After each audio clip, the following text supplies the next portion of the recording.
Good afternoon to the UK column viewers and listeners, wherever you are in the world.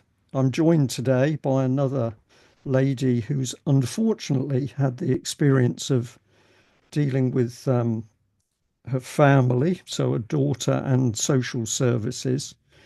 And really, what is incredible for me is that over this year in particular, more and more of these stories have come forward. Now, I've known for many years that there have been some really troubling incidents with social services in the UK going on.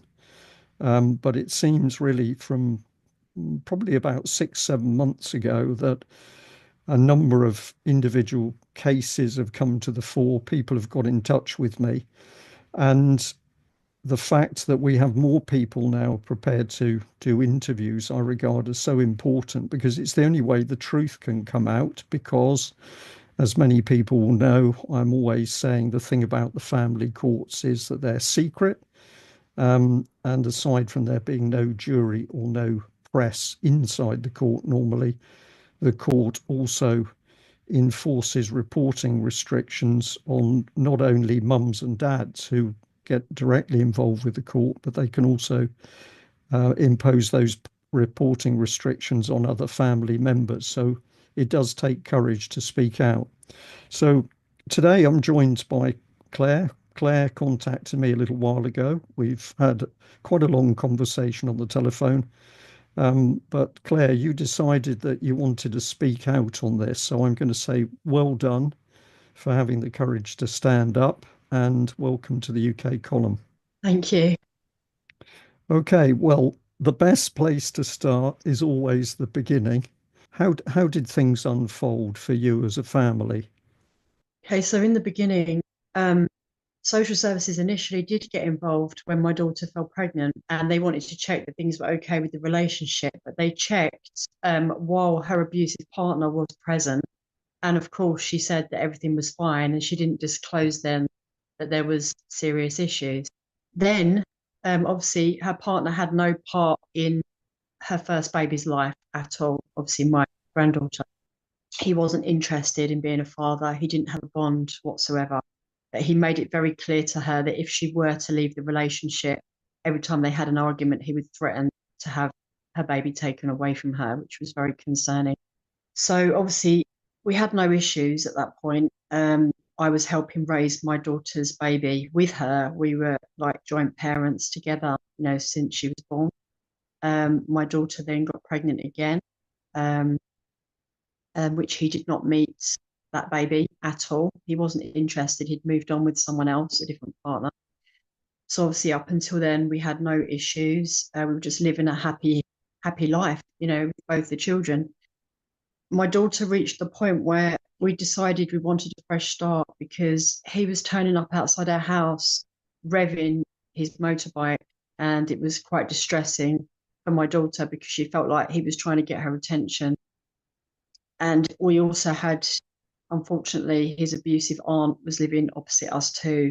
And that had caused my daughter quite a lot of distress because she didn't feel like she was quite free from the abusive relationship.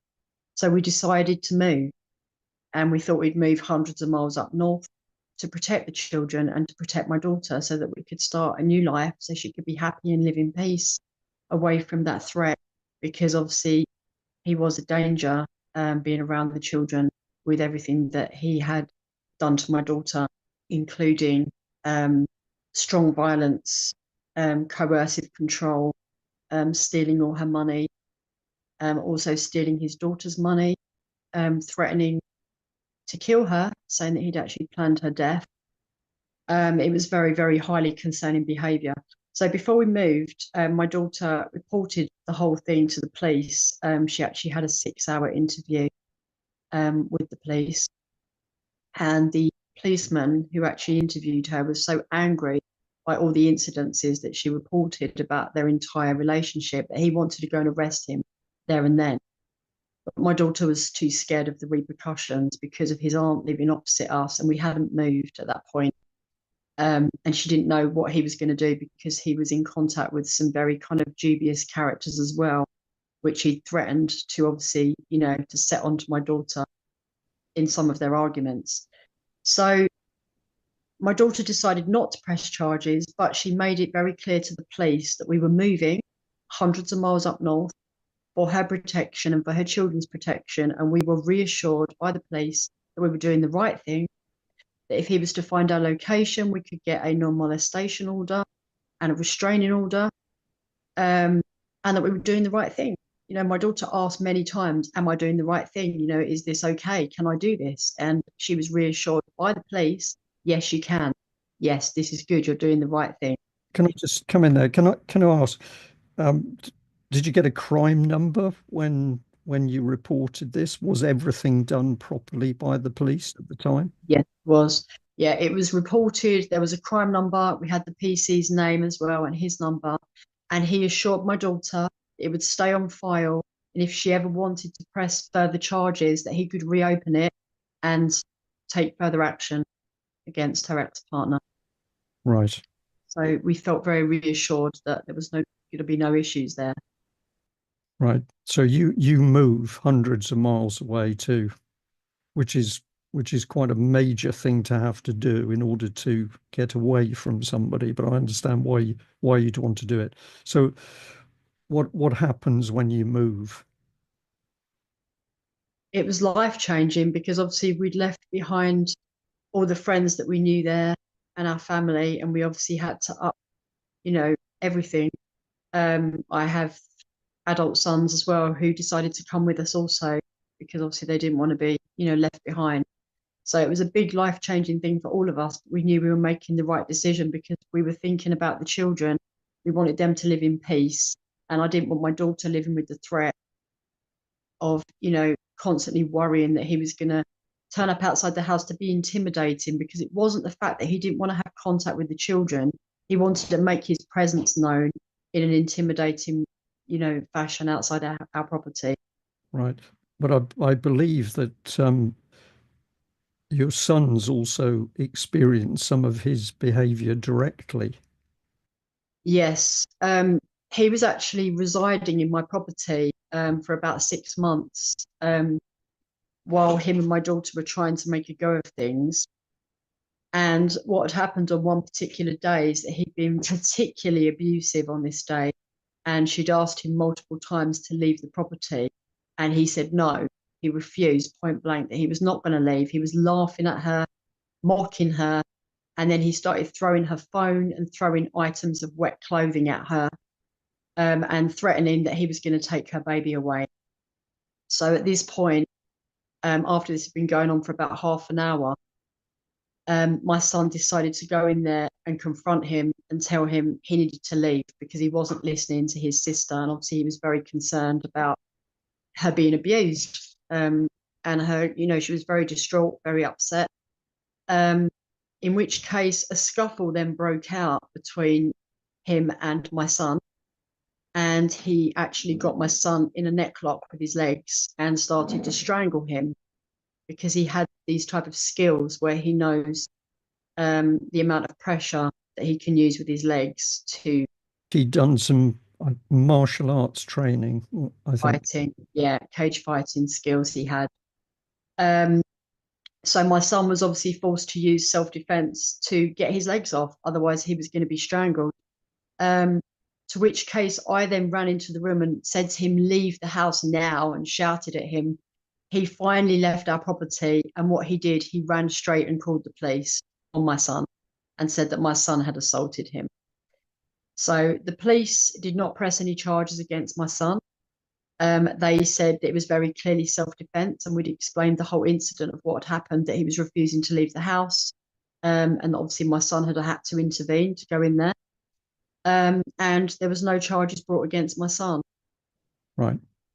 But this indicates that this individual was not only prepared to be abusive to a young woman, but he was also prepared to take on a male as well. Mm-hmm. Yeah, yeah, he was, and he felt quite angry that obviously my son had intervened in protecting his sister. Yes. And just to clarify on the children at this stage, was this the abuse happening while there was just one child, or was there two children? Yeah, the abuse was happening when there was only one. child, my daughter fell pregnant with, well, technically it was their third one. She actually miscarried in between when he was particularly abusive and very unempathetic and uncompassionate when she went through the miscarriage. But when she was pregnant with their third child that she actually gave birth to, she did not see him at all. He moved on to another relationship with another young girl um, when she was halfway through the pregnancy. Right, and that had been part of trying to make a go at this very difficult relationship. Yes, because what he would do is every time she broke free, he would try and manipulate her back, and he would say that he'd changed and that he was going to be a good partner and a good father.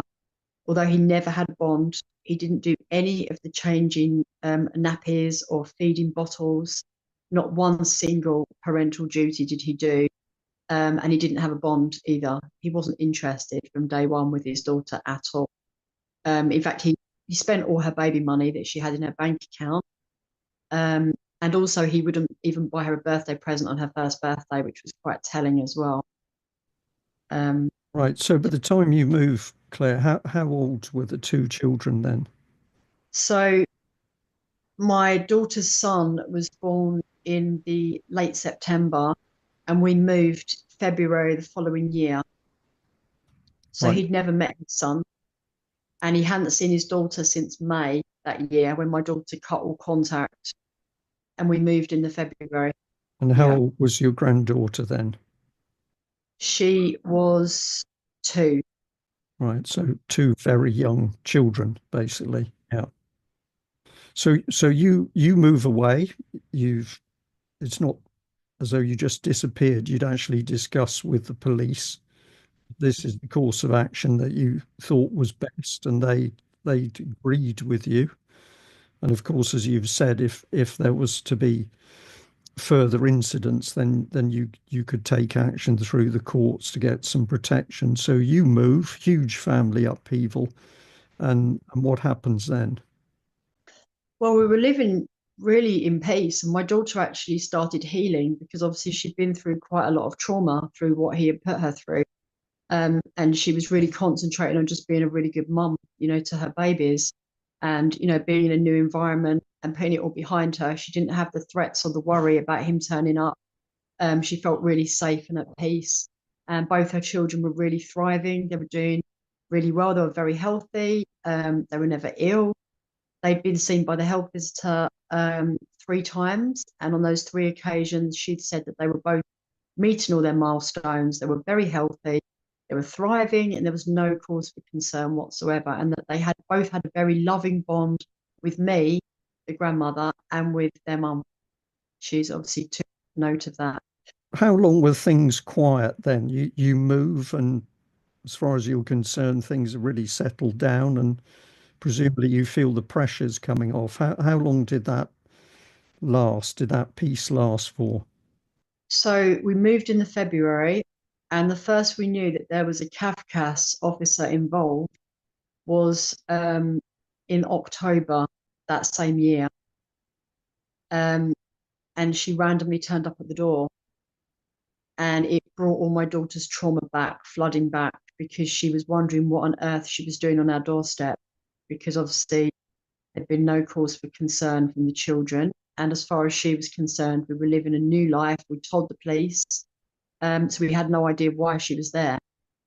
And Claire, as a family, have you had any previous interaction with social services, CAFCAS? No, only when my daughter first got with her partner, because she was underage, they wanted to question whether she'd been coerced into unlawful sexual intercourse. So obviously, what they did though, they actually asked her in the presence of her ex, which is not a very wise thing to do, because if a young girl is being coerced into a relationship, she's not going to tell you in front of her abusive partner. So obviously she said everything was fine and there was no concerns, and she wanted to make a happy family, which is obviously ultimately what she did want. She did want, them to be a happy family together. Yes. Well, thank you for saying that. the reason I asked that question is because I know that in many of these cases where social services get involved um, in a very direct and I think a lot of families would say aggressive way, there has been previous interaction with them.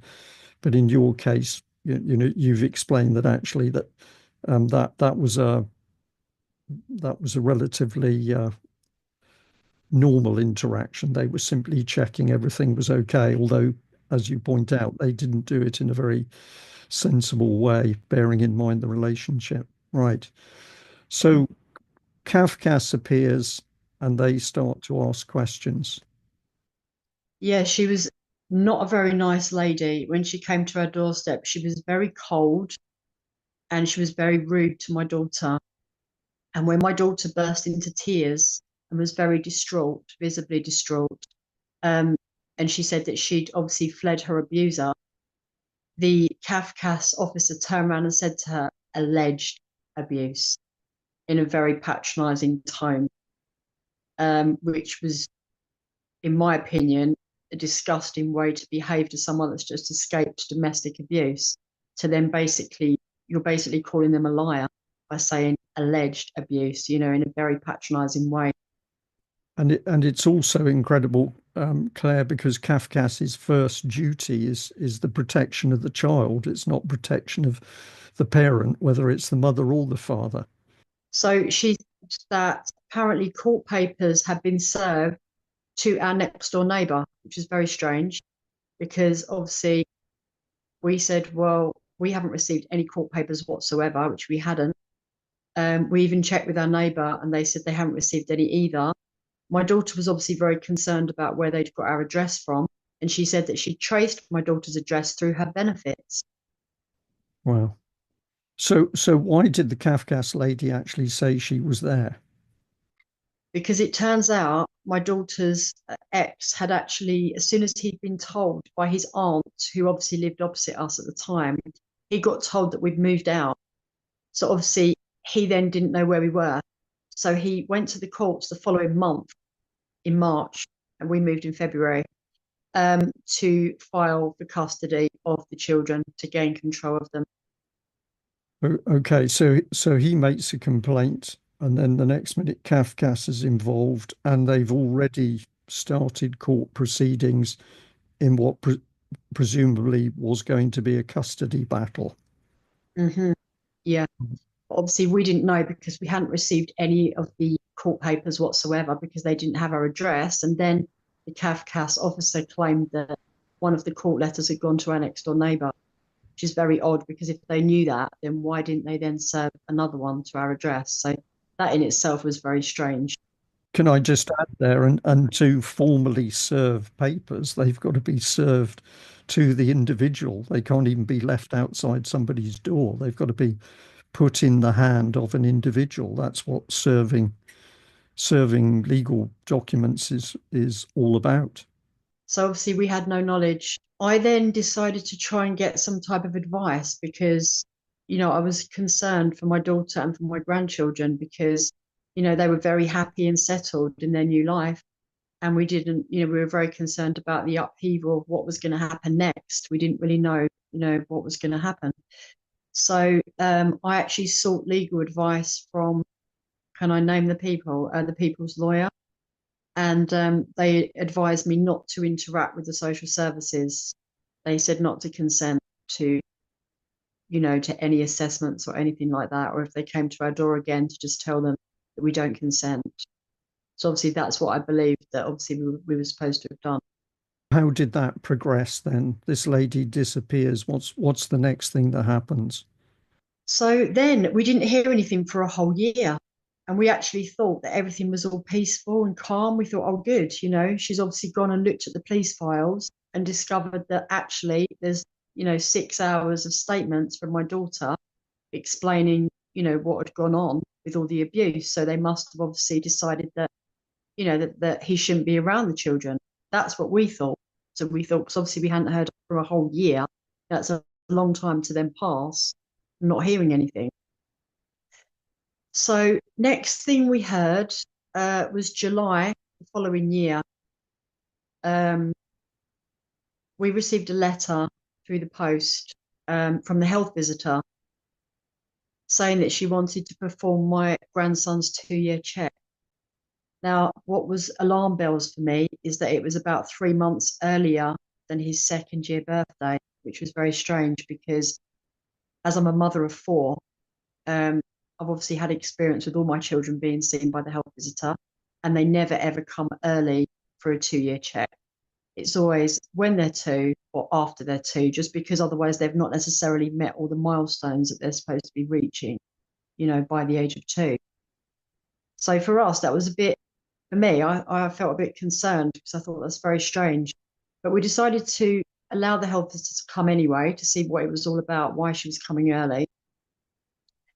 When she turned up in July, she knocked on the door and I opened the door, and all of a sudden, the social worker was hiding down an alleyway. She suddenly ran to the front door, and the health visitor looked really sheepish. And I said, "Have you not come for my grandson's 2-year check?" Because I thought it was a bit strange that it's early.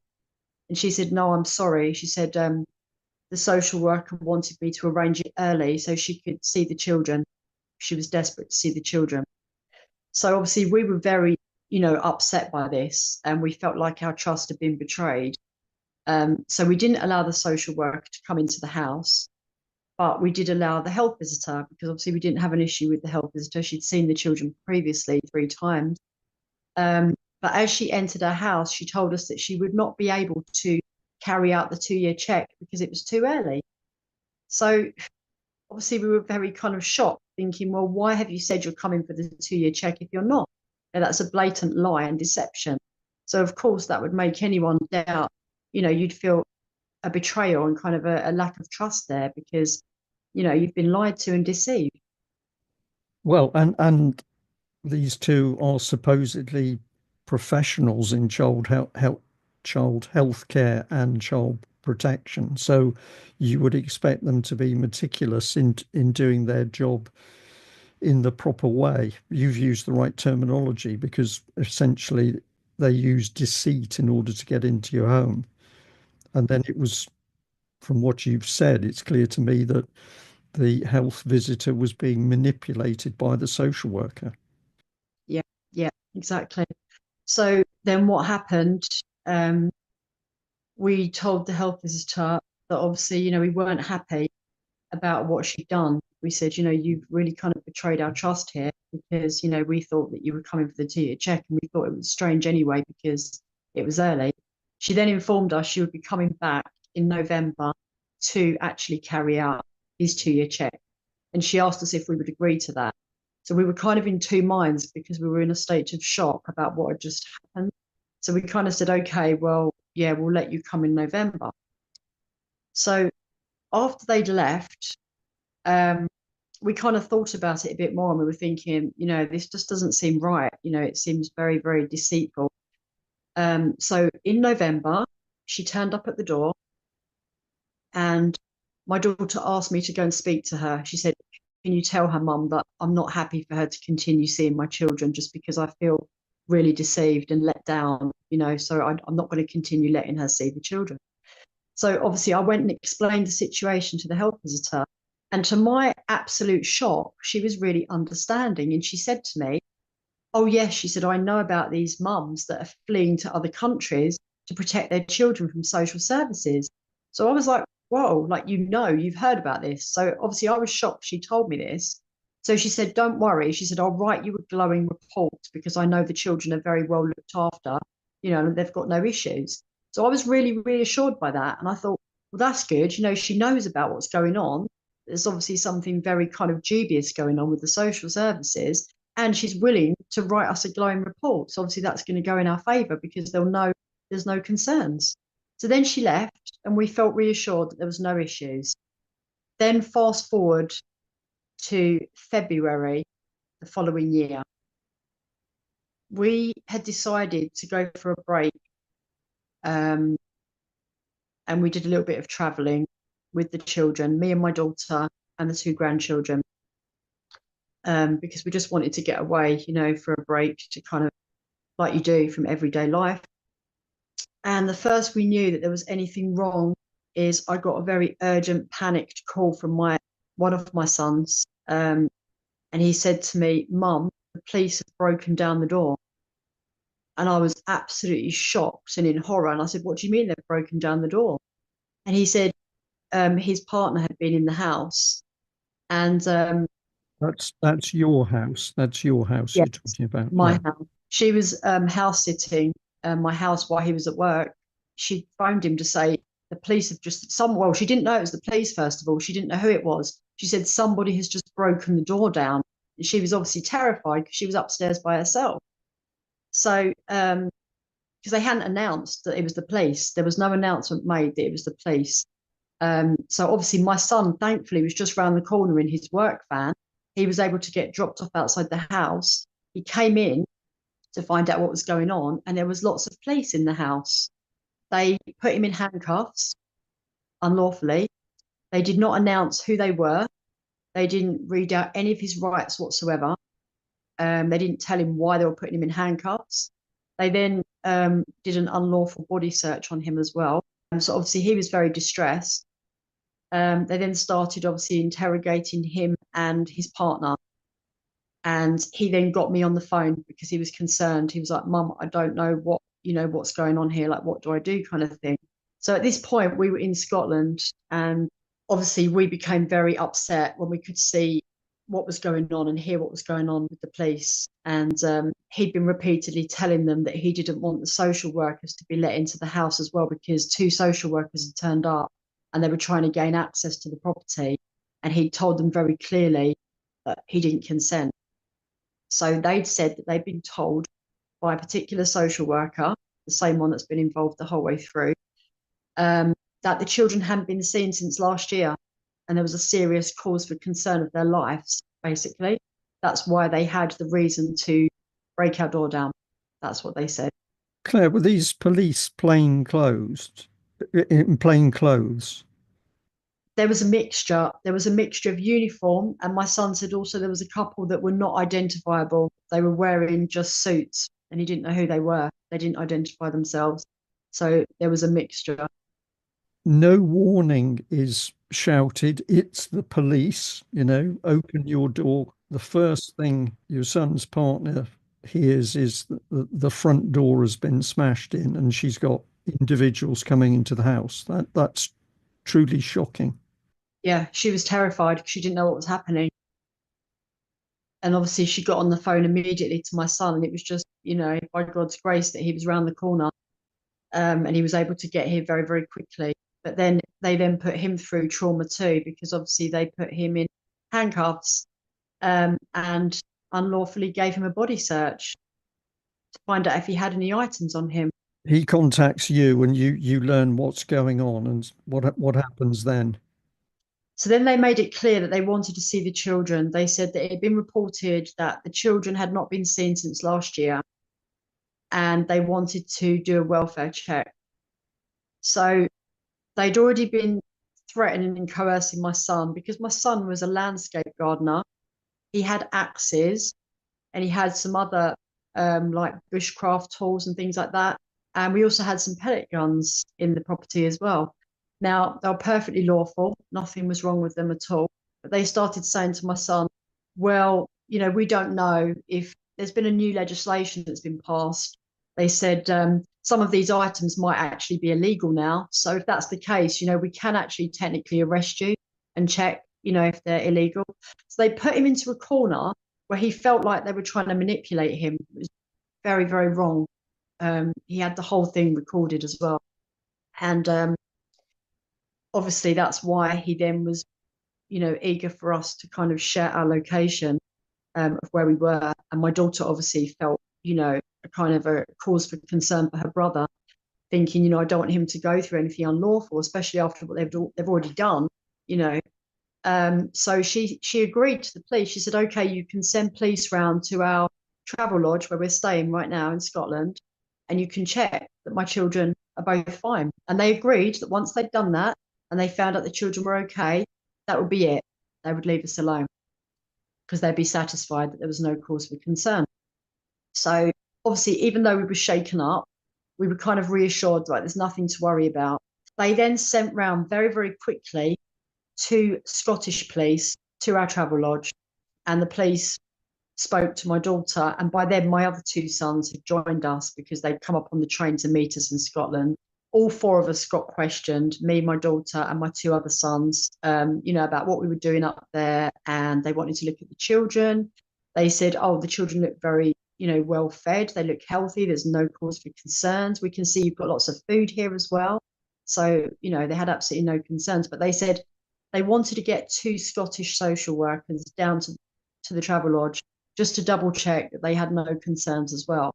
We waited for these two social workers to arrive. It took quite most of the day, this time in the travel lodge of them talking to us and then waiting for the social workers to arrive. When they arrived, there was two ladies that turned up. I cannot recall their names, but they seemed very surprised about why they were there in the first place. And they said, we don't really know why we're here, but, we can clearly see there's nothing wrong with the children. They're both look perfectly, well cared for, well fed, and you've got plenty of food. They've got good clothes and, no concerns whatsoever. So again, we were reassured there's no issues. They've got no cause for concern. So they said to my daughter, listen, we've been informed by your social worker where you live that you've got a court hearing on the Tuesday. Now, this was Friday that this happened. So we knew that obviously we had the whole weekend and up to Tuesday, she said, to get back to our local town where there was going to be a court hearing. So that was it. So we thought, okay, we were really shaken up by the whole day because it had been, obviously very traumatic, as you can imagine, having my house broken into, seeing my son go through that, and then obviously them coming and kind of interrogating us to find out what we were doing. But then we felt kind of a little bit at ease because we thought, right, we can just relax now and just make sure we get back for the court hearing on Tuesday and find out what's going on, what all this is about. The next morning, I woke up and I had this really bad feeling in my stomach. I couldn't shake what it was, but I just had this really bad feeling like something bad was going to happen. But I didn't tell the rest of my family because I didn't want to kind of alarm them. And I thought maybe it was because of the previous day. Anyway, about 12 o'clock midday, there's a bang, bang, bang, bang, bang at our travel lodge. And two different Scottish social workers turned up, accompanied by around 6 police, first of all. And they said they had an emergency court order to take the children. And they demanded, my grandson was asleep on the bed, having a nap. And they demanded that we get them dressed and ready and put them in the car ready to be driven off. Now, bearing in mind that they had never been separated from us, not for one single day and one single night, we were obviously very, very distraught. And we were really worried about our grandchildren, well, my grandchildren. And my granddaughter was only 4, and she started shouting at them, saying, I don't want to go with the strange dangers. I don't want to go with the strange dangers. And she was really visibly distressed. And my grandson was still sleeping. I don't know how he was still sleeping, but he was still sleeping. And they didn't give me the court order. They literally threw it across the bed in an envelope.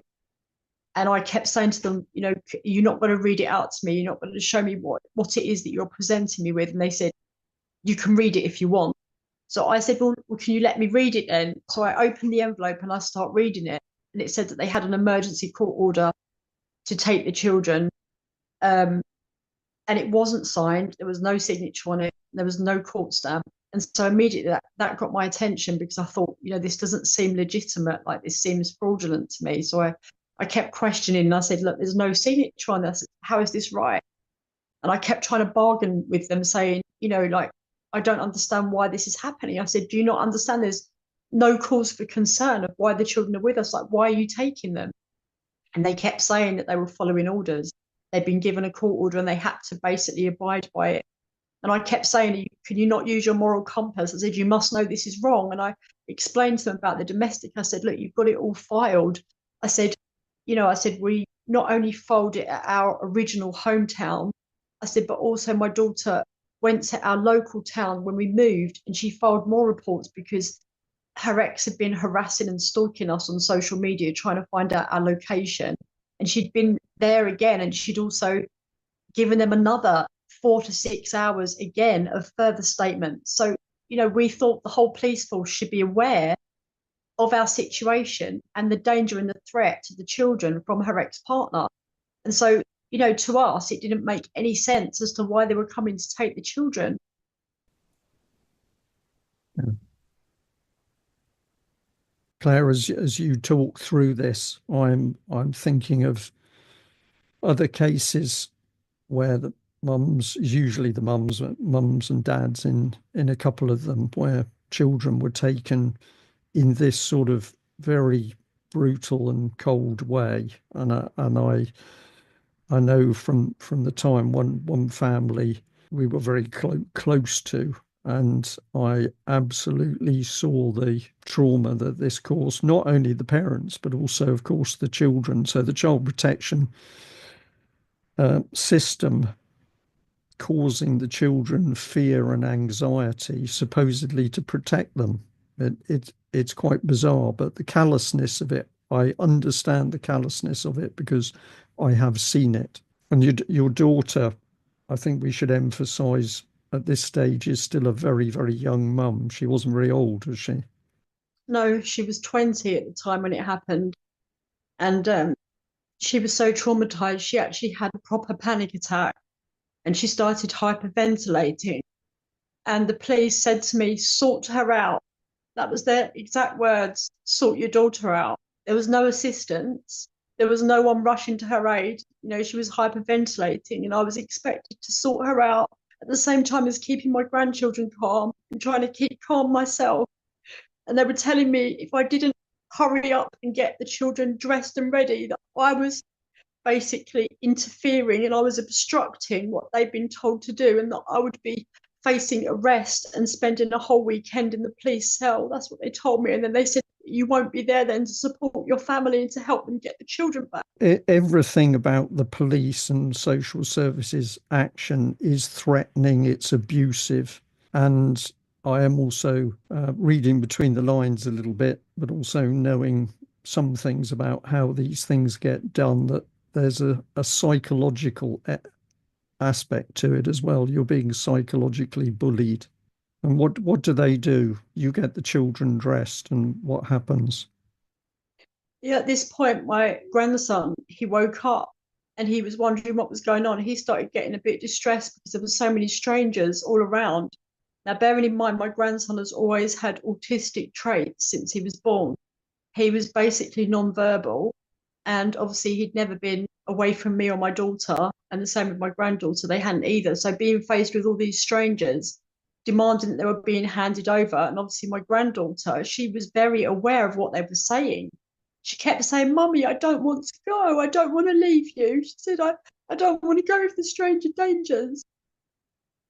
And she screwed up the court order and she threw it at the police. And she was so upset, and she was aware that it was to do with this bit of paper. Yeah, take your time, Claire, because these things are really difficult. It was the most traumatic thing we've ever been through in our lives. And it dragged out for about an hour and a half, which again, they got angry with me because they expected us to just literally get the children dressed and just hand them over. That's what they expected. And even though I was very calm and I was staying calm and I was trying to reason with them and trying to tell them the facts, they still said that I obstructed and that I was making them worse. They said I was causing the grandchildren upset. And it wasn't. It's because my granddaughter knew exactly what was going on. She could hear them saying, you need to put the children in the car. You need to get them ready to go. My daughter kept saying, can I come too? And they gave my daughter false hope because she said, please don't let me be separated from them. They've never been away from me before, ever in their lives. And they said they were going to ask somebody if she could come in the car with them, which was a lie. We realised afterwards it was a blatant lie. They had no intention of my daughter going with them, but they gave her false hope. And she kept saying, can you phone up now? And they said, this is what they said, which is really callous. And we have all this recorded on video. They said that as soon as the children were in the car, they were going to make the phone call and find out if my daughter could come as well. So obviously, as soon as the children were in the car, they sped off at lightning speed. Like, I'm talking super fast. It was like something out of a movie. There was no kind of safety, like driving off slowly. They literally just sped like they were fleeing the scene, you know, of a crime. It was like that. And then my daughter just burst into floods of tears, and we were just stood there just hugging each other and just crying, you know. I'd shouted out to a member of public. I said, "They're stealing our children," and I was told to be quiet. It was, I wanted someone to intervene to help, because I was thinking, this isn't right. I was thinking, how can this be happening? I couldn't get my head around how it could be happening. And then my daughter got a phone call and they said, sorry, you're not allowed to come. And we knew that had been their intention all along, but they gave her that false hope as well, which was like extra, you know, it's just extra vindictive. It's like, why would you do that? Why would you give a mother false hope they can come with their children and then say, oh no, actually you can't? They obviously knew that she wasn't going to go with them in the first place. Well, this is why I mentioned the psychological aspect to you, because very often when I talk to mums, parents that have been involved in these cases, they talk about this very sinister use of psychology, lies, twisting of the facts, choice of words, which is disturbing to the parents. And it's clear that the use of these sort of psychological tactics are not accidental. They seem to be. It's some parents have described it that it was almost as though they were using a template in what they did and what they said, but you as a parent were a target for some really unpleasant psychological tricks. That's how it seems to me. Yeah, none of it made any sense at all. And the thing is, Claire, sorry, just to come back in. What reaction did you get from the police? The car goes with the two children, and you're obviously left there with some of the police officers. What do they say to you? So I told them all that they were going to be held accountable. I looked at them all and I said, you're going to be held accountable by the Most High. I said, you think that you're not? I said, you know, everyone knows, like, you're all going to be held accountable, because I truly believe that, you know, what you do in this life, you're going to pay the price for. And I said, each one of you, I said, that's been complicit in this, because I said, none of you have stopped this from happening when you could have done, because I've told you the truth and you could have looked into it and you could have stopped this. And they all just looked at me. One of the police officers actually turned around and said, oh, don't worry, they won't be going anywhere near your daughter's ex-abuser. That's what he said. And I have him on film saying that. Right. Were they all males? Mostly males, but there were a couple of females, but they were the majority, the ones who were doing the talking, and the one who was mocking my daughter as well, he was male. Can you please leave now in Jesus Christ's name? Please. You do not have the authority to take her children away from her. She's the mother. No, we're not receiving it. We're not accepting it. We haven't consented. You don't have the authority over God to take her children. My daughter. Can you leave now? No, you need to leave now. In the name of Jesus Christ's name, please leave. I need you to leave now. Right, give me 1 minute, right? I need you to leave. What we're all doing here is just we're trying to kind of tone it down a wee bit, okay? And see the fact that we're still going on about it just now. We were assured. Bring it down a wee minute, okay? So we need to talk to each other quite civilly now, alright? What we'll do is try and not upset the children anymore. It's not legal. Can you listen to me a minute? I'm still talking. I'm still talking. Separation anxiety. She has separation anxiety. They have autism. Okay? These two, this needs to be done, okay? These two officers here, they are the people that's going to be physically. Yeah, they don't have authority. You don't have authority. That's not authority. It's corruption. We're moving on. The authority is there. This is corruption. The authority is there. It's unlawful. This is illegal. Listen to me. It's illegal. Listen to me, because we're repeating here. The authority is there. You're stealing children. We're not going to go any further. You're stealing children. You're kidnapping them. It's these two individuals here without that consent. will be facilitating the transport. No, you're kidnapping them. It would be better You're if you could kidnapping maybe them. introduce the children to them, but it is You're happening. kidnapping them It is now. I need happening. you to leave in Jesus It is Christ's happening. name. I need you to leave in Jesus Christ's name now, please. I'm afraid it is You are happening. kidnapping the children. This is kidnapping. You can't kidnap children from their mother. That's evil. District judge sitting in private, no official court stamp, which makes it immediately illegal. Can we focus on the content, please? No, because it means this is Can you focus on the writing? Right. The applicant local authority in Sheffield City Council. Can you photograph this, please? There's no official court stamp. No official court stamp. I'm just recording that. Okay. You're not taking it. There's no Josh, official people court are here stand. from the police and the social cares to take the children. And there's no official court stand, and there's no wetting signature. Which Is it possible for Bethany to go with the children? That would make it a lot easier. Sheffield to see if that's allowed. But there's probably a good possibility that can happen. But this is this isn't getting anywhere. I'll carry whatever you need to carry, and you can take the appeal to the staff. promise to be brave for me. With the social worker, so they'll be going. And we'll carry the baggage just to try. I know this is not going to go on at all. We're trying to make this as easy as it can. Take the baby. And I appreciate it's not going to be easy. No, sweetie. Which dummy does she prefer? Would that be better? Mom, which dummy does she prefer? This one. Right. Which toys would you like us to take to you? I need to find all his Thomas ones. This is so wrong. This is so wrong. So careful. Come here. So careful. What about the post Are you not checking to see if Bethany can go with I them? just need to get the rest of their toys. Once it gets to the outside, you'll get a phone call. Once in the car. I just said that to you. No, I know, but I'm just clarifying that with the social workers. I want to hear it from them as well. You're helping them if you've been talking to them. So careful. I love you. Have you got your babies? What about the rest of the toys? They got their bottles. Anything you guys can have a look at and bring us toys for the next over there, but Bottle. Where's Theo's bottle? Theo's got his bottle. It's green. Silver.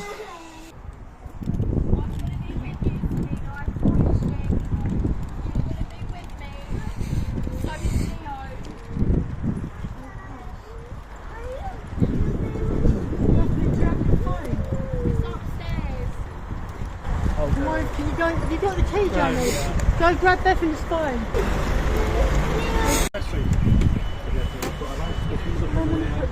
Are you going to put it in there?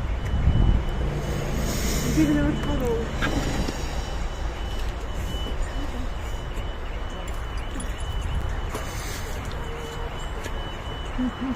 Be brave. Be brave, darling, okay? I will find you, sweetie. Yeah, Mum, I will get you back, I promise. Okay. Okay. I promise I'm going to get you both back. Give me a kiss. Love you. Mommy loves you. You two are going to be together. Please stay together, Selena. Take care of you.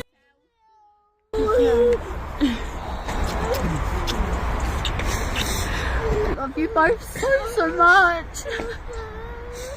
Steve's going to We're going to have to live with ourselves. try and get him back to Thomas now as well. Okay, sweetie. Hey, can I get one I'm going second? to put you in the car, sweetie. Okay, see the stuff I need to do. Then do it and say, If you're being a big head, it's Going to be held accountable. They're stealing our children, the police. said you could travel with me. No, I was double I checking. think that's what you It was said. Claire, it was a phone call. okay, Let's see if do it we was have a allowed. contact number for They you? will phone. Do Yeah. these guys have the contact number? I've got contact number. Bethany, I'm going to phone my manager on my way back, and if you can travel, but I need to speak to Sheffield as well because they have to allow you to return with the kids, so I need to ask them. So it might be another 10 or 15 minutes, okay? I'll be back in touch. You're lying to us. Okay, that's the way it is. Well, we see you later.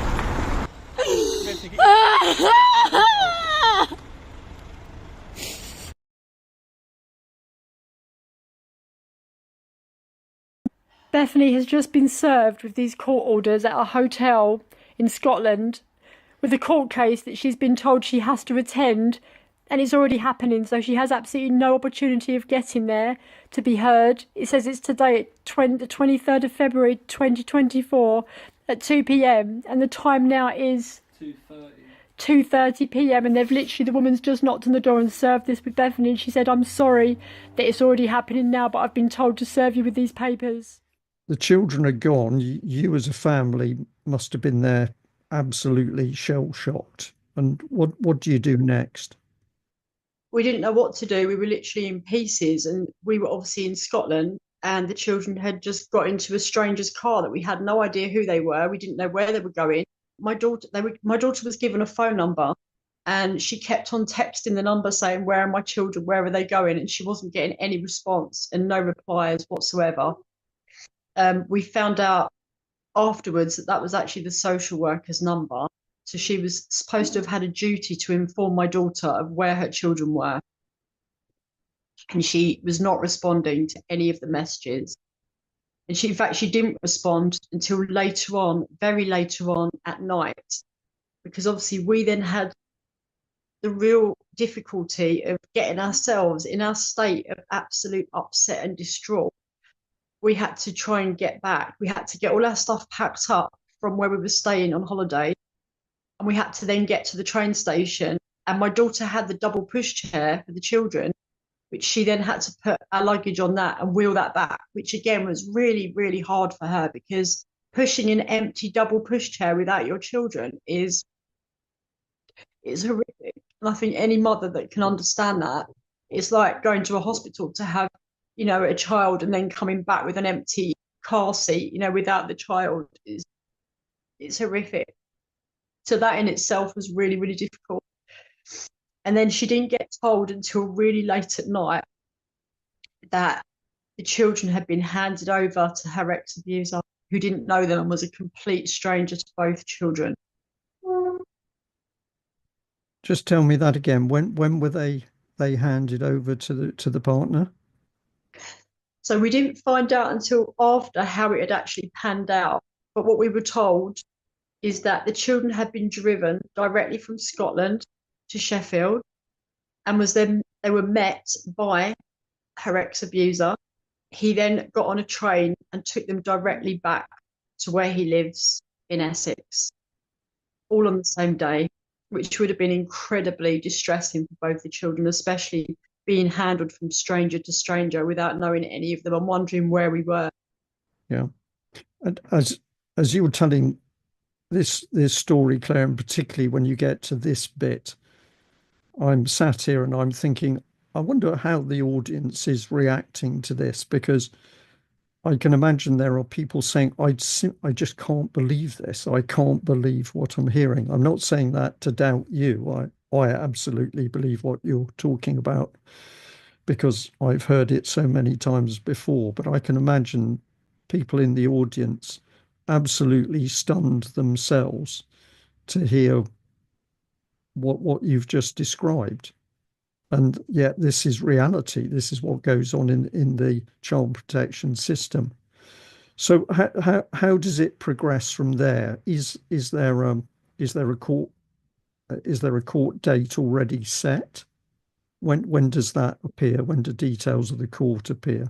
They did have a court hearing, and the really tragic thing is that we were kept away from the children for a whole month after they were taken, which is probably one of the most distressing parts for the children, especially because, you know, for me, what goes through my head is them thinking that we've abandoned them and wondering where their family is, because they did not know their dad at all. My granddaughter had no recollection of him because she'd only seen him when she was a very, very tiny baby. So she didn't know his face. She didn't know any of his relatives. Obviously, my grandson had never met him. So they were all strangers completely, and then being kept away from us for a whole month. And when we turned up at the court hearing, we were appointed a solicitor, which we thought was from the Christian Aid people, but it turned out she didn't even know who the Christian Aid was.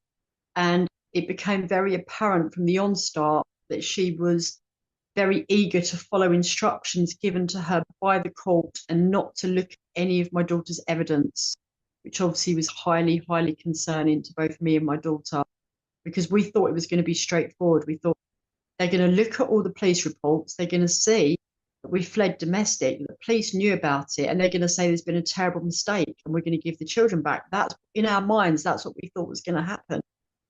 And it couldn't have been further from the truth. Right. And was there just one court hearing? And yes, the other question, which goes tell us about the court hearing. Why were you in court ultimately? Why did they bring you into that court hearing? Okay, so we found out afterwards that my daughter's ex-abuser had actually filed lies against our family and said that we were a danger to the children because he didn't believe that they were having access to the doctors, and he didn't believe that they were going to be in school. And also he was very concerned that they hadn't been vaccinated. That was his top priority. So apparently that gives the social services the impression that you are not looking at your children's welfare by those three factors. Yes, and I've certainly heard that before. And I think there are many parents that have been under pressure because if they've had any reservations about vaccinating their children, that seems to almost put them on a target list, or it certainly worsens relations with social services.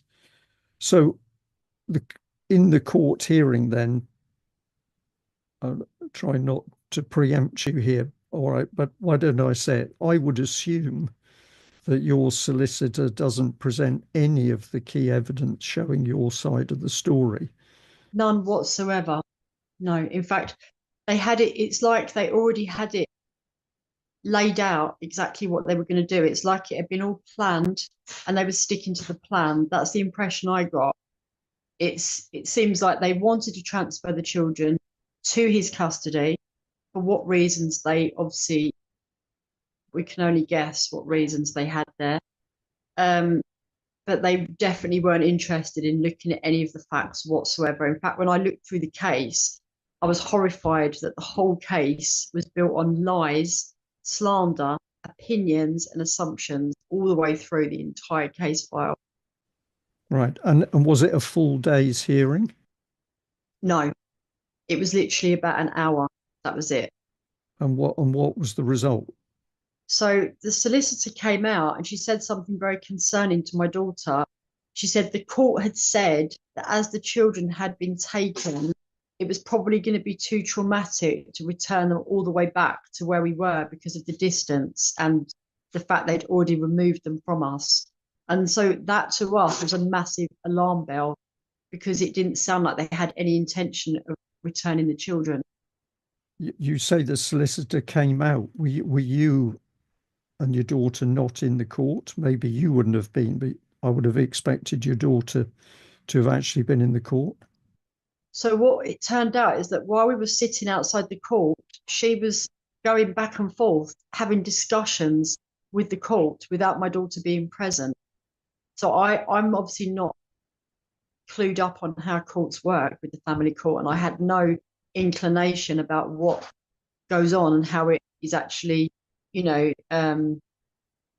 supposed to unfold. But this is what was happening. She was going back and forth, talking to people in the family court and coming back and relaying information to me and my daughter who was sitting outside.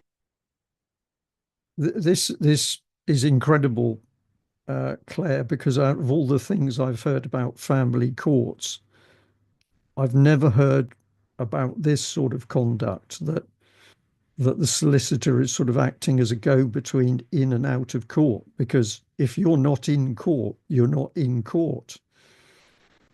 This is a key thing. Stepping into the court is bringing you into the family court itself. And if you're not actually in the court, you're not in the court. So there was something very untoward going on here with that solicitor. Yeah, there was. And obviously I was in floods of tears at the time, and I had been told that I wasn't allowed to get involved, which I actually believed. And, in hindsight, I wish that I hadn't listened to that at the time because, as my daughter's mother and having such a pivotal role in the children's upbringing, because obviously I've been there since both births, and obviously I was like the other parent, I was doing all the duties of the parent that they would be doing. They told me that it was not my case, that I didn't have parental responsibility, so I was not allowed to get involved and I was not allowed to be inside the court hearing. Now, I later found out that actually I could have been in the court as my daughter's support, but they did not give me that information, which I was very annoyed about. Yes, you could have been there even as your daughter's Mackenzie friend, but to me it's very clear that you'd got a history of caring for the children Mm. and helping your daughter care for the children. So that would have been a particularly strong case for you to have actually been in court. So a hearing, did you say about an hour? Is that what you Yeah. said to me? Yeah. And then they tell you the children can't go back because you're too far away. Yeah. And they said they've already removed them now, so it's unlikely that they're going to move them all the way back until the court hearings have, obviously finished, when they've actually decided, what's going to happen, basically. All right. So, okay. So they were treating this sort of as a preliminary hearing. They were suggesting that this was almost a fact-finding hearing, and then there were going to be future hearings where the future of the children would be decided. Yes, but we later found out when I started looking through the court papers that they'd already marked both children up for possible adoption, which was very shocking to me, because when I went down the files, it said before they'd even decided they were going to give the children to my daughter's ex-abuser, it said possible adoption. It said yes on both children. And I was absolutely flabbergasted. I thought, how can they both be marked for possible adoption? I pause because, again, if the audience will absolutely be with you and what you're saying, Claire, how is this possible? Because this is what they do. So we have social services, we have a child protection system, which is a law unto itself. And it's clear that when children are taken for whatever reason, why they're targeted, sometimes you can't quite explain that, but when children are taken, social services simply make a decision as to what is going to happen with those children. Bad enough that they're placed with a father who's been abusive. But then you discover that somebody has taken a decision, say, well, we'll put the children through for adoption. It's some, well, I'll say a mother recently that I've done another interview with who had a baby taken away from her, described the process as like a scary movie. Yeah, that's how this has all felt, like it's not real. But every day I wake up and I feel like it's all going to be over and I'm going to be back to how we were, because the thing is with my grandchildren is that in the night, my grandson would often come across the corridor and he'd come into my room and get into my bed and cuddle up to me in the night. And, after they were taken, I couldn't sleep. I literally spent about the first few months not being able to sleep more than 2 hours. And I kept thinking I heard his footsteps coming across the floor. It's just, I can't even explain the words. I couldn't eat, I couldn't sleep, I couldn't properly function. It's grieving for a loss, isn't it? Is what it is. And if somebody dies, to take it to a very basic level, if somebody dies, you know what's happened and the grieving happens, but at least as an adult you understand what's happened to the person. But when children have been taken away, not only is there a hole because they've gone, but you've got this constant underlying worry as to how they are. Are they well? Are they being treated properly? And that is huge psychological pressure. It was because also we had a really good routine because my grandson was a very, very early riser. So he would get up at 5:30 every morning and I would always go downstairs with him for a couple of hours. And my daughter and my granddaughter would get up a few hours later because they used to wake up later. So I was always down there every morning for those first few hours where it was just me and my grandson, and that was the routine. And it was just, people just don't understand. It's like, because I'm the grandmother, obviously, I was literally like another mother to them both. So obviously, it's hit me very hard. And I keep thinking to myself that, they're going to be wondering like where we are, like where me and my daughter are, why they're not in their home anymore and why they've been put in a house full of strangers. Yeah. It's unbelievably cruel. And the bit that goes with it, it's quite clear that it's planned and it's orchestrated. This is not just incompetence by a few social workers, because there are too many cases in a variety of different places, not only across England, but in Scotland and Wales and Northern Ireland as well, where the same pattern applies. So it's like a template operation to actually take children away. And I have come across on many occasions this part of the story, that children are taken away from the loving parent and the loving home, and they are handed into an abusive environment, the exact opposite of what you'd expect the child protection system to be doing. How is your daughter coping with this at the moment? Well, she's had her ups and downs with it. There's been times where she's really felt like her life isn't worth living anymore. She said to me, Mum, I don't see what the point is, without my children. But the only thing that's got her through is actually her faith, because we have a strong faith. We are a Christian family. That is what's actually got her through. She keeps having faith and trusting God that justice is going to be done. She said she knows that it has to come out eventually, because everything done in the dark must be brought to the light. We strongly believe that. Yeah, absolutely. So from that first court case, how many other court hearings did you have to attend? So we had the second one is when my daughter changed solicitor.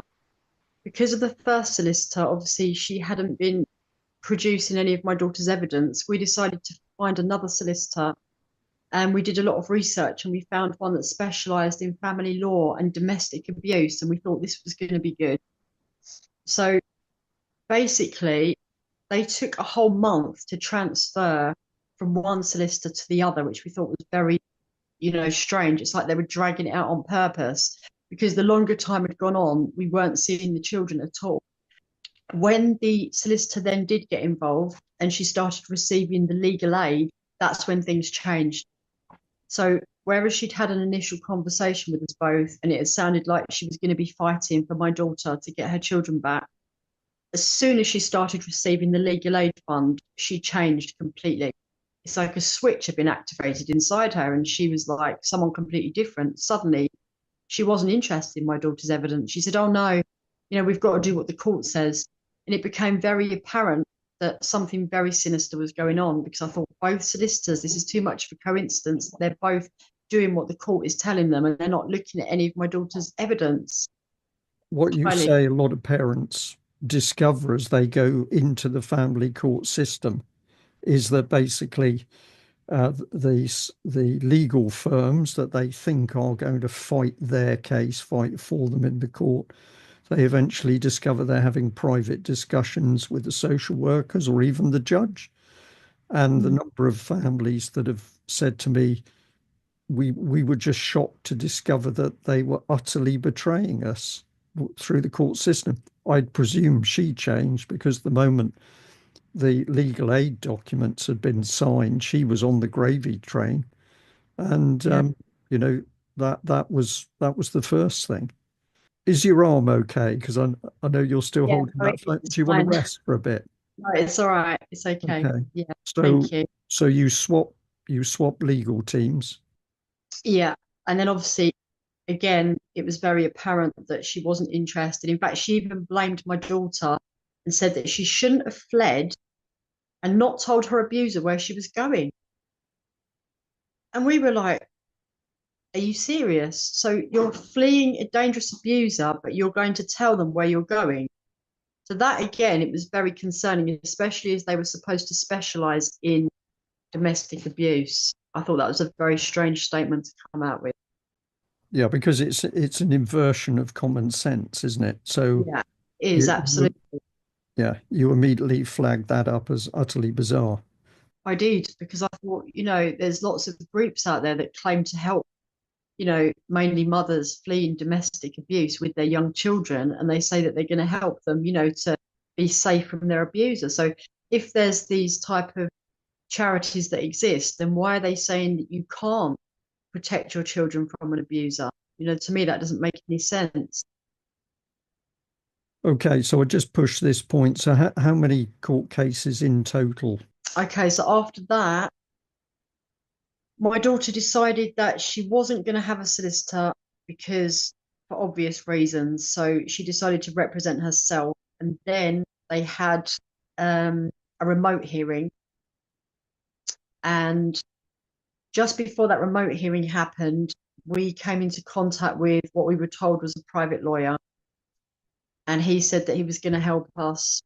He was actually able, on the first remote hearing, to speak. And they were grilling him and saying, you know, who are you? What are your credentials? Are you registered? Because they wouldn't accept, first of all, that he was a private lawyer. He then said he was a Mackenzie friend litigant.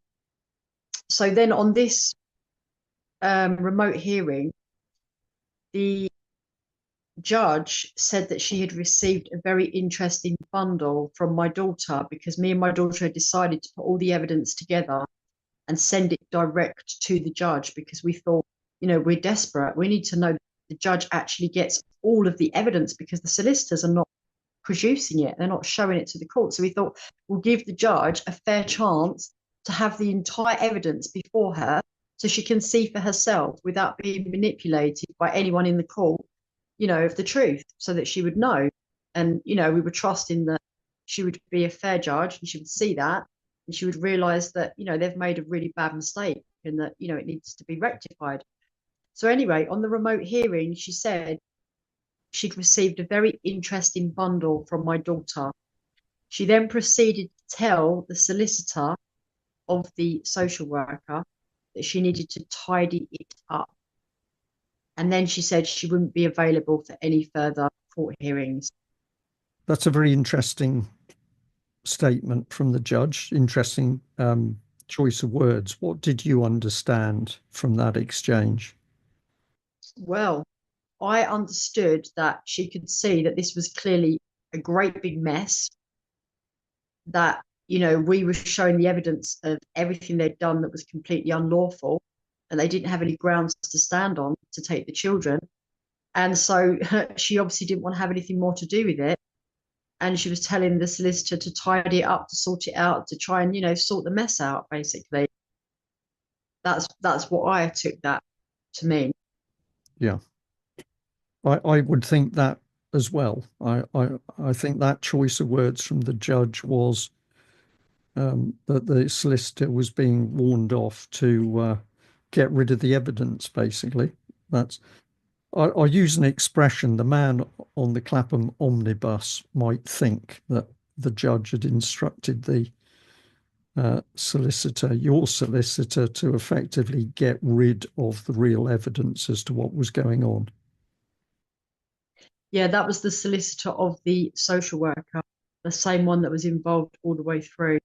I'm sorry, because you said your daughter was representing herself. So yeah, that was the, well, then it applies even more strongly, doesn't it? Tidy up, deal with it, get rid of the evidence. Because also what I haven't mentioned as well is that obviously when this started, you know, when they took the children, my daughter made it very clear that she wanted a new social worker on the case, because she said, this social worker has been biased to my abuser the whole way through, because she'd obviously by then read the court files, what had been written, and she could clearly see that the social worker was in favour of the abuser and not of her. So that was very concerning. She had demanded multiple times to the team where we live that she wanted a new social worker, to which she was told it would not be possible because the social worker had put a lot of work into this, which was very telling. Yeah, because obviously she's put a lot of work into this. So yeah. Then there was another remote hearing, to which it was a different judge. And what happened was, we had obviously the private lawyer that had come onto the scene. He tried to speak for us, but they said that he needed to attend court in person, with his proof of identity. Just to clarify here, maybe or maybe we need a little bit of clarification. This person was essentially acting as an informed but unqualified legal person. So he was acting as a Mackenzie friend, or a lay legal advisor is the other term. And I know there are a lot of very good ones out there. They're very capable, but of course the courts don't like them because if they're very knowledgeable at law, they don't conform to the old boy network that operates through the courts. That's the impression we got, because he did seem to know the law very, very well. And they had a big problem with the fact that he wasn't registered. So what they said, they agreed that he could attend court. So this court hearing was actually adjourned, and they arranged another court hearing in person at our local court in Sheffield. Right. So on this particular day, the day before rather, this lawyer, he put 15 orders in place.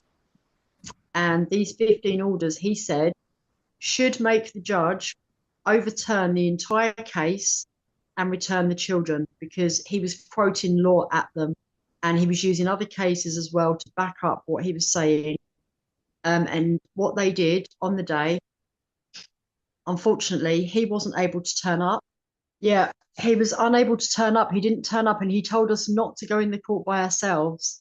And so we stood outside the court for 4 hours, not sure what to do, waiting. And what they did was, a different judge had been appointed to take over the rest of our entire case. Instead of looking at the 15 orders that he'd put in that were very, very important, and they should have held a lot of standing with law, he threw all 15 of them out because he said nobody attended court. That was the perfect excuse for that judge. Nobody had attended the court, so there's no reason for him to look at any of the paperwork. So from then, it basically spiraled, because then the next 2 hearings that were arranged, our private lawyer did turn up, but they wouldn't allow him in. They said that he wasn't a suitable person, that he'd been given the opportunity to turn up the last time, but he hadn't turned up. And now they were saying that he was an unsuitable person. And they proceeded to lock the court door and have 3 security guards standing outside the court and wouldn't allow any of us in. And on both those occasions, they then had the final court hearing. And then they also tried to have me imprisoned as well on the same court hearing, the final court hearing. Oh, and why was that, Claire? Because I had decided to stand outside the court with a megaphone, and I wanted to make the public aware of what was going on, because I was so just distressed by everything that's happened to our family. I felt like I needed to campaign for justice, and I needed to, make the public aware of what was going on, so I could somehow try and get help, to get everything that had happened to us rectified. And I felt like that was my only choice, was to try and go public with it. So I discovered that Sheffield City Council had actually put in an application to have me committed to prison, because clearly they didn't like, even though I hadn't mentioned the children's names, I hadn't identified them at all. I hadn't spoken even about the details of the case in, detail at all. I was talking about generalization of what was happening, 2 mothers and fathers having their children unlawfully stolen. They'd obviously decided they didn't like it, and they wanted to have me in prison. What happened then? So the local authority tries to push a committal order through on you. Was that rejected in the court? No. So what I did was I returned the court papers, and I wrote all over them that I did not consent, and I was not going to participate in their legal fraud, I said. And I stated that I was a living woman, I was not under their terms and their conditions, and that I hadn't done anything at all to break the law. I said I was campaigning for justice, because justice had not been done, and that obviously all these crimes had been committed. And I then listed about 50 of the crimes that they committed in great detail. And once I'd posted that back to the court, they then withdrew their application to have me committed to prison. Well, that's very, very interesting. Fear, it's a common thing to see in these people. They're very vicious when they're taking children, but when people do their best to fight back, you can very often see fear, and there is definitely fear. They fear publicity. There's no question of this, and presumably this is why the courts are secret courts with no jury and usually no press, and why invariably the judges will be reinforcing to parents that they mustn't speak about what has taken place in the courts. They fear the wider public learning about how children are taken in these Star Chamber courts. So I think you were getting a little bit of a sense of that. I did, yes. Obviously, they're worried about being exposed because, I was calling them out on the crimes they've committed, which are very, very serious crimes, to unlawfully steal a child from their birth mother, especially for no lawful reason. Because also what I haven't mentioned is that in one of the meetings that we had with the care review officer, she was supposed to be independent. I asked her and the social worker, I said, what is the danger of my daughter being around her children? And there was just this deadly silence. They could not answer me. They would not give me an answer. And instead, the care review officer then proceeded to say, well, we're in care proceedings now, so you just need to get yourself a good legal team. That was it. She didn't give any reason. Two questions. How long did the court proceedings last? Well, I'm trying to think about the time period from the time of the first hearing through to the last one. What sort of period of time was that? After they took the children in February, the last court hearing they had was in September. Right. And so what was that final judgment, Claire? The final judgment is that they refused to look at any of my daughter's evidence. We don't know what evidence the judge was even shown. We don't know if they destroyed any of it. We don't know what they gave him. But his ultimate decision was that the children would stay with my daughter's ex-abuser and being cared for by his new girlfriend, who's also a victim. She's disclosed that to my daughter 2 years ago.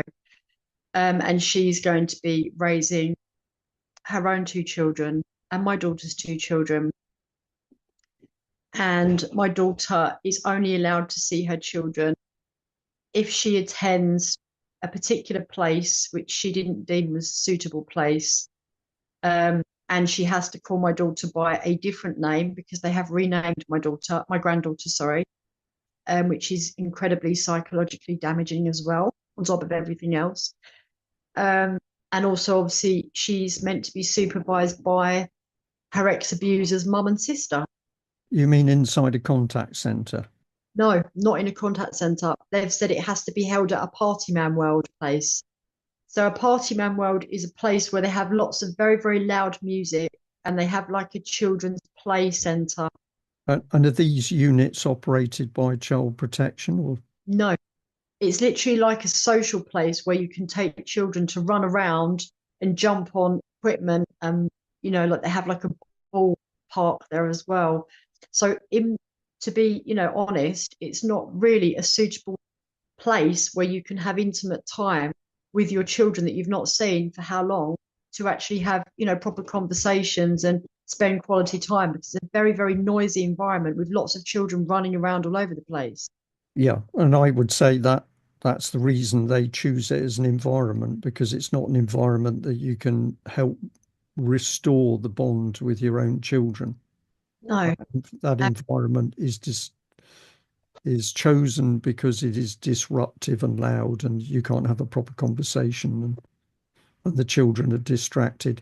But your daughter would have to be there with your partner's, with a abusive partner's female partner and her mother. Mother and sister, yeah. Which, again, they didn't have any contact with the children when we were living at our old place anyway. They were strangers to the children too. And now suddenly they've been put in these roles where they have complete control over my daughter. And they say that if they don't like the conversation, or if she doesn't call her daughter by her new name, they will terminate straight away the contact. So it feels almost like being put in a bullying, intimidating situation where you're being coerced again to do what they're saying under those terms and conditions, and that's the only way she can see her children. And Claire, I have to admit here that I haven't heard of this before, where the control is put in the hands of other inverted commas family members. I'm used to hearing that the parents or the mum or the dad was able to see the child within a very cold, austere contact centre, and there was always one or more social services, usually women, present during the hour or the 2 hours that they were actually given to see their own children. So I haven't heard of this before, but it's again, it's got this, to me, it's got this very sadistic psychological twist in it, because to be in the company of your own children when they are controlled by what are effectively strangers, and you're going to have to call your child by a completely different name. This is very dark stuff. I don't know how else to describe it. I'm calling it dark. It's sinister, it's sadistic, it's depraved. And the other thing that I haven't mentioned as well is that prior to the final court hearing, we were actually seeing the children in a contact centre that was arranged by the social services while the court hearings were still in progression. But they would keep it very minimalistic. So on some weeks we would see the children, and other weeks they'd leave it 2 weeks or 3 weeks. Now, on every occasion, which is what obviously I didn't mention, so initially going back to when they were first stolen, they left it a whole month. And when we saw the children after a month of being out of our care, they were covered in bruises and scratches and injury marks. They were in very poor health. Bearing in mind beforehand, they'd never been sick, never been ill. They used to get like the odd runny nose, and they'd be better within like a day, because obviously I'm very like holistic. I've always brought my children and my family up very, healthily, using all like natural remedies and things, which again, social services don't appear to like that way of life. So it was very, very disturbing to see my grandchildren in that state, and we were horrified. We reported it all. It's all been logged in the contact report books. When we then saw them again the following week, they had more new scratches, more bruises. They had bite marks. Over the progression of seeing them, they started to have missing parts of their teeth. My grandson had bald patches on his hair. My daughter was really upset, and she said, like, he's always had really thick, curly hair. Like, what's happened to his hair? And they tried to just brush it off and said, oh, we don't know, but it's not a concern. Apparently the health visitor has seen it and she's aware of it, and they're not concerned. So they wouldn't tell us how it could possibly have occurred. And it happened about 3 times, different bald patches on his hair. They wouldn't tell us how it happened. He also turned up on one occasion with 2 slightly black eyes that were just forming, not where they're completely black, but where they're just starting to go black. Obviously, all of this has been photographed. As soon as they realised that we had over 100 photographs of their injuries and the bite marks and the scratches and all the bruises and their poor health, they immediately told us that we could not take any more photos. They said it is psychologically, emotionally damaging to the children to take photos of the injuries. Yeah, and again, this is turning common sense on its head, and certainly there's no compassion being shown by these people in doing what they're doing. It's truly wicked. What words can you use to describe this sort of thing? How long is it now since you and your daughter have, or how long is it now since the children were taken away? It was February last year, so it's been nearly 11 months. And how long is it since you've actually been able to see the children? We haven't seen them now for nearly 4 months. And is there talk of you being able to see them again, or has it just gone into a black hole? Well, we've been sending lots of emails to the social team in Essex and the social team where we live in Sheffield, and they all keep saying the same thing, that decisions were made by the judge in the court in Sheffield, and they're the only ones that can overrule, and that they're not willing to get involved. We got the utterly bizarre situation here where child protection have taken children from a perfectly loving environment. They pass them into a potentially abusive environment, but that environment turns out to be abusive in fact, and you are recording the evidence. And then when the abuse of children within the wider care system is pointed out, they simply say, well, it's not our responsibility. The judge made the decision. It's well, I'm stuttering because, how do you choose the words to describe this? I just hope that I'm sure they will, the audience listening to this, they're reeling in shock because, of course, this sort of thing hasn't just happened to you and your family.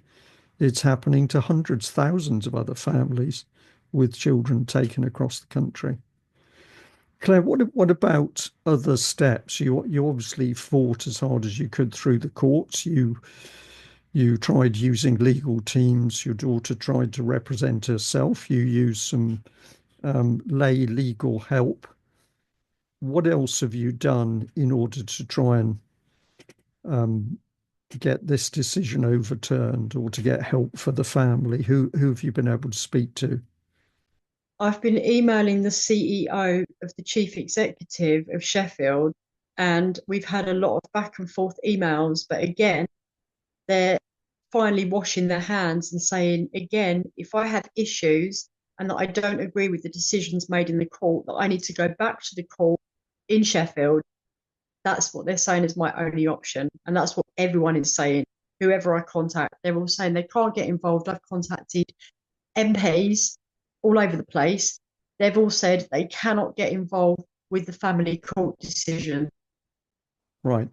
And yet you are, if you were just saying this to me, the children have got bruises and scratches and other physical injuries that you can't explain, that would be your claim. But you are saying to me, not only have we seen it, we've taken photographs of it. And so presumably you shared those photographs with, for example, the chief executive of Sheffield City Council. We first initially showed them to the social worker and the care review officer, and we were very shocked by their response because we were expecting them to be horrified by the change in the children's appearance, because I've had other people say to me they look like completely different children before and after. When they initially looked at the first set of photos, which was before they were taken, they were saying in a very sinister voice, oh, how beautiful the children looked. They look so beautiful. They look so beautiful. It was a bit creepy the way they were saying it. And then obviously when they moved to the second lot of photos where you could visibly see how bad their injuries and their scratch marks and bruising and just the whole deterioration of their health, you could see big black lines under their eyes and their faces were very pale and they just looked really, distraught and upset and not healthy and not happy. The care review officer said, aren't they coming along well? Yeah. Again, this is unbelievably cold and, well, it's sinister and it's perverse, because what you're suggesting, and I completely agree with you, is that these people are mocking the condition of the children. They're deriving pleasure out of, yes, they actually agree with you because they know what you're saying is true, but they're mocking as they respond in this way. If I say to you, Claire, that many of the mums and dads that I've talked to over a very long period of time now, because I think it's approaching 15 years, that parents say they found the behaviour of the child protection teams, but it could also include the legal teams as well. It might also include the judge. They found their behaviour so sinister and bizarre that they said it's almost as if you were dealing with a cult. What would your reaction be to that description? I would say I can totally relate. There is a huge darkness. Even just entering the whole family court place, you feel this really dark feeling. It's a very, very dark place. And the people that we encountered, they seemed very, very dark. Even in the eyes, their eyes were very black and they just seemed very emotionless and very cold, like almost robotic. Yes. And I've witnessed this myself in family court cases. And one particular case I've never forgotten, because a lady pointed out that as far as she could see, each woman in the case, so that was the sort of Kafkas woman on the social services team or the thing, were all wearing black nail polish. Now I know some women do wear black nail polish, but they were all wearing black nail polish. And it was a very strange little thing. Does it mean something? Possibly not, but to the family, or to the lady who was present anyway, it seemed to be very strange. Yeah. You've got an audience at the moment. What would you like to say to the people who are watching this, whether they're in UK or they're overseas? It'll be both. What would you like to say to them? Well, I just like to say that, I really think that the public needs to be made more aware that this is actually happening, because I've had people turn around to me and say, that they don't just take children for no reason. Now, my case and my daughter's case is a clear example of how they do. They literally come into a good, loving home and they take children for absolutely no lawful reason whatsoever. And I think that should be really worrying to everybody, because it could happen to their children too. Like, the more cases I hear about, I've come across quite a few on my Facebook, and I get really, really upset, because it's unbearable to just think about these children and babies being ripped away from their loving families. And you think, you're going about your daily life happy and peaceably, and you don't expect that someone is suddenly going to come into your life like that and just rip your family apart, because the damage is absolutely horrific that it does. It's absolutely life changing. And the children, it's the children's lives. They're going to suffer for the rest of their life. This type of can only be described as trauma. It is barbaric. It's absolutely barbaric. And anyone that can do that to a family, I think people need to be talking about it, and they need to not be scared to come forward, because they really want mums and dads to be too scared to speak up about what they're doing. I think this is why they're getting away with it, because they're expecting that, they'll send you a letter or a court letter telling you that if you're not quiet about it, or if you talk about it, you're going to go to prison. So naturally, mums and dads are going to be too scared to talk about what's happened to them because of repercussions. And I think this is why they're being allowed to continue doing what they're doing. I mean, it's like a bullying racket. They're stealing your children. They're telling you, if you tell anybody, going to put you in prison. It's horrific, absolutely horrific. And let's add another factor. And last few days, actually, the Daily Mail printed a story in which it was pointing out that the moment a child goes through a family court case, so the child, if you like, is entering the so-called child protection system, about £280,000 has been spent. That's setting up the whole thing, all the experts, the court. And I'm not sure the exact figure of the number of children that are in care at the moment.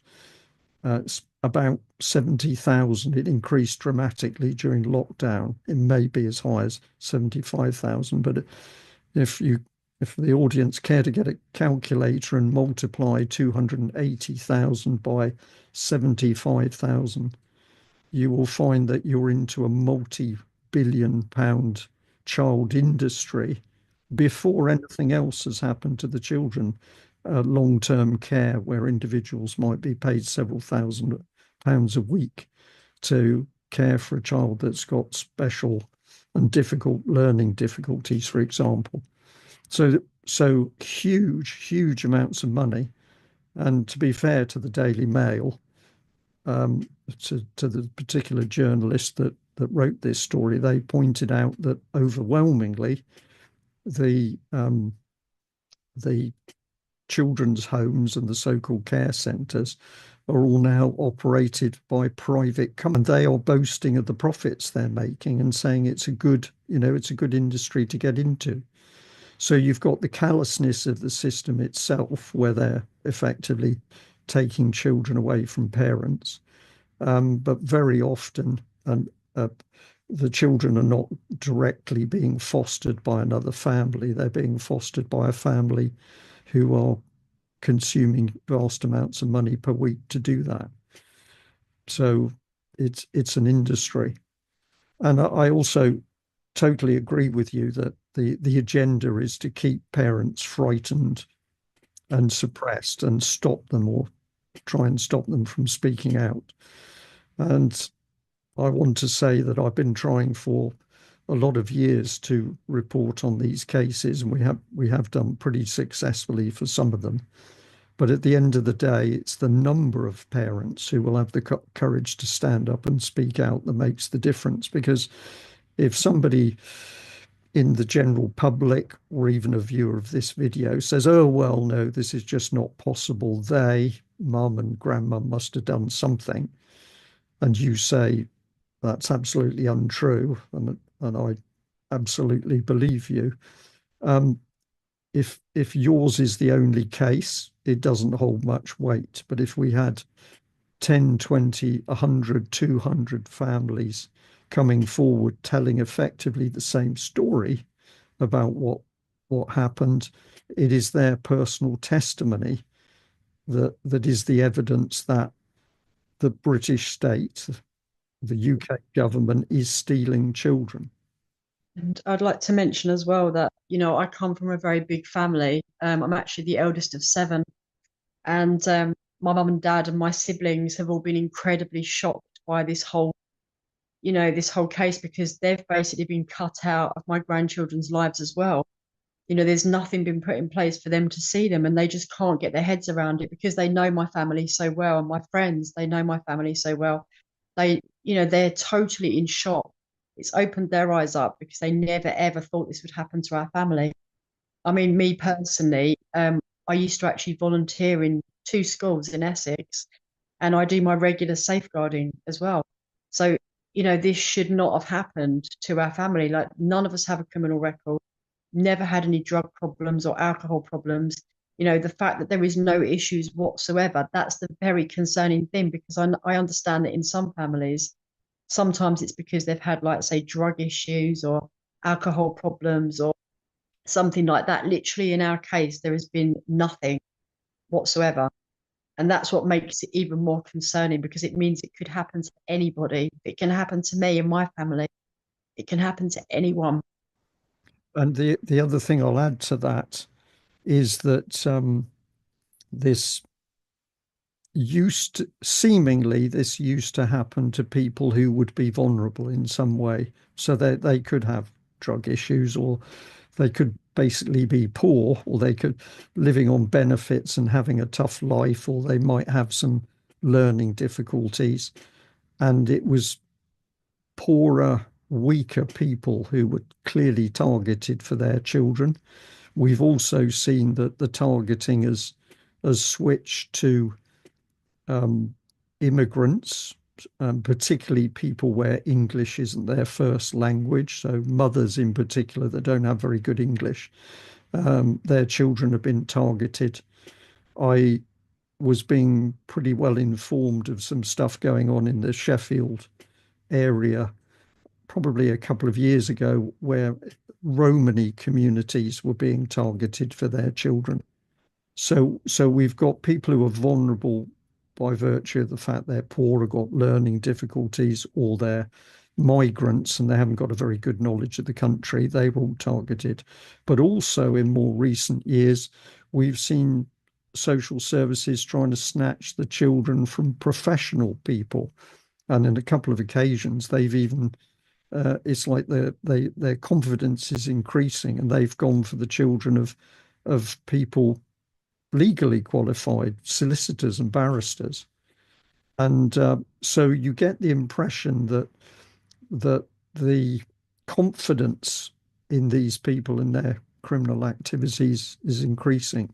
So I totally agree with you. The message to the public listening to your story and what it really means is you need to wake up very quickly, because this is demonstrating it doesn't matter who you are, your children are not safe if social services decide to come for them.